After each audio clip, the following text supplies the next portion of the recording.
Hello, my beautiful TikTok drama family. How is everybody doing today? It is a wonderful sunny day. So I kind of wanted to make a video and talk about Nurse Hannah, the 17 diapers mom. And I know that I'm late to the game, but I just kind of wanted to express my opinion. The one good takeaway and the one thing I am grateful for that whole movement is it inspired women to talk about and normalize postpartum and how easily overwhelmed moms can get, and how normal it is to not always have a perfectly clean house, to not to have diapers laying around your house, for example. A sink full of dishes and diapers all over the place or whatever, to me, doesn't express neglect. It expresses, or it says depression to me. And yeah. So the very first video I seen, I believe, was the one that went viral when she was shopping with her little boy in the cart, and dad went to hand him a box of some sort of food, and the baby flinched. To have such a hard, visceral reaction, I'll be honest with you, my instant knee-jerk reaction was to be like, oh my God, you guys are reaching. He was just fucking startled. And, the more I watched and the more I heard and the more opinions I got from other people and the more proof that came out, the more I was like, well, shit.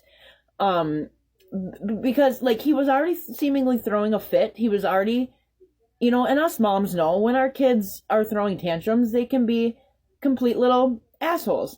I'll say it. My kid can be an asshole. God love him,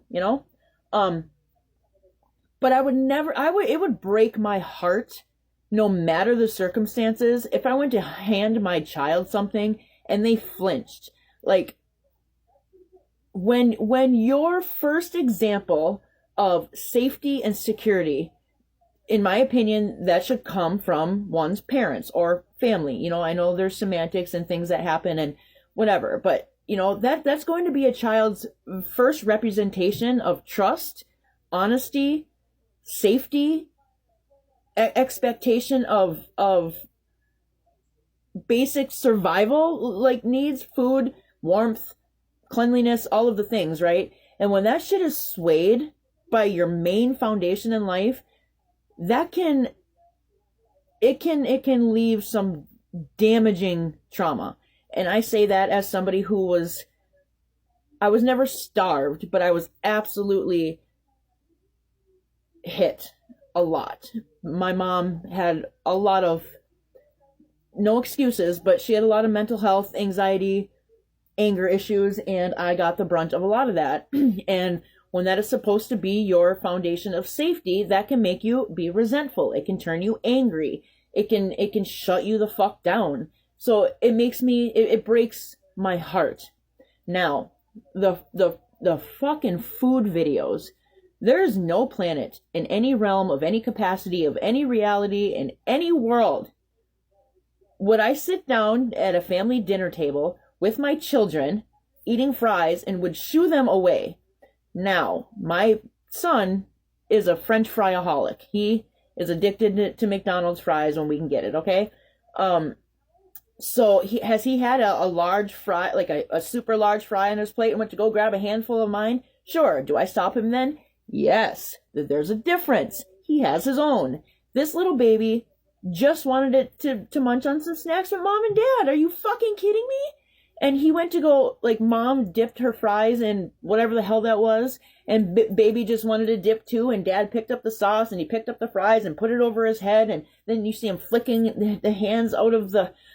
Oh my God. And then it flashed to another video of the baby. He had a sippy cup. I don't know what he was drinking, but he was desperately chugging on that sippy cup, and it broke my soul. Because as a mom, kids get thirsty after 10 minutes of playing. I can just imagine. And one of the most heartbreaking videos of all, I mean, they're all disturbing in my opinion, but when Hannah goes and unlocks the fucking door that she's got that little boy behind, and he sees mom first thing in the morning, I'm assuming, and he looks up at her and is trying to gauge her mood, her facial expressions, how she's going to react, and ever so cautiously like walked past her. There's never been a morning since my little boy was out the womb where I haven't seen him first thing in the morning and his eyes light up. That's what babies do. Now, spare me, could be on the spectrum, blah, blah, blah. They're going to light up. They're going to be, generally, overall, they're going to be happy to see you first thing in the morning. They're going to be pumped to see another person. And for her to open that door first thing in the morning and to see such pain and loneliness and fear on that baby's face made me viscerally sick to my stomach.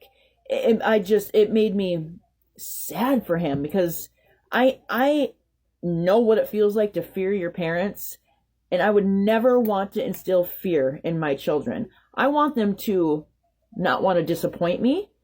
I want them to want to make me proud, but I don't ever want the day to come where my child can't tell me something because they're afraid for their safety in regards to how I will react.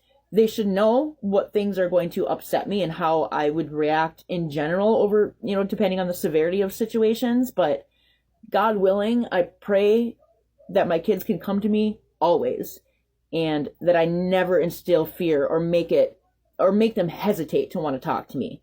So now, the movement that came from this now, people normalizing the trauma and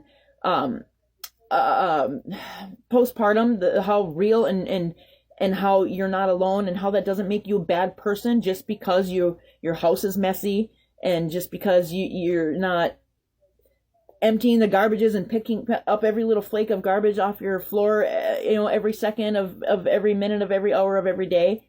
That doesn't make you a bad mom. Neglect does. Punishing your child for being a child is so wrong. I can't even express it.